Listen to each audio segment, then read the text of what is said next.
യാത്ര പറയാതെ ശ്രീനി മടങ്ങി. ശ്രീനിയുമായുള്ള ആത്മബന്ധം വാക്കുകളിൽ എങ്ങനെ ഒതുക്കുമെന്നറിയില്ല. സിനിമയിൽ ഒരുമിച്ച് പ്രവർത്തിച്ചവർ എന്ന നിർവചനത്തിനും എത്രയോ മുകളിലായിരുന്നു ഞങ്ങളുടെ സ്നേഹബന്ധം. ഓരോ മലയാളിക്കും ശ്രീനിയോടുള്ള ആത്മബന്ധവും അങ്ങനെ തന്നെയായിരുന്നല്ലോ. മലയാളി തൻ്റെ സ്വന്തം മുഖം ശ്രീനി സൃഷ്ടിച്ച കഥാപാത്രങ്ങളിൽ കണ്ടു. സ്വന്തം വേദനകളും സന്തോഷങ്ങളും ഇല്ലായ്മകളും അദ്ദേഹത്തിലൂടെ സ്ക്രീനിൽ കണ്ടു. മധ്യവർഗത്തിൻ്റെ സ്വപ്നങ്ങളും സ്വപ്നഭംഗങ്ങളും ആവിഷ്കരിക്കാൻ ശ്രീനിയെപ്പോലെ മറ്റാർക്ക് കഴിയും?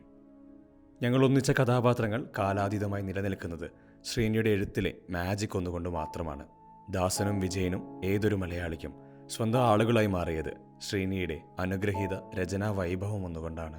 സമൂഹത്തിന്റെ പ്രതിഫലനമായിരുന്നു അദ്ദേഹത്തിന്റെ സൃഷ്ടികൾ. വേദനയെ ചിരിയിൽ പകർത്തിയ പ്രിയപ്പെട്ടവൻ. സ്ക്രീനിലും ജീവിതത്തിലും ഞങ്ങൾ ദാസനെയും വിജയനെയും പോലെ ചിരിച്ചു, രസിച്ചും പിണങ്ങിയും ഇണങ്ങിയും എക്കാലവും സഞ്ചരിച്ചു.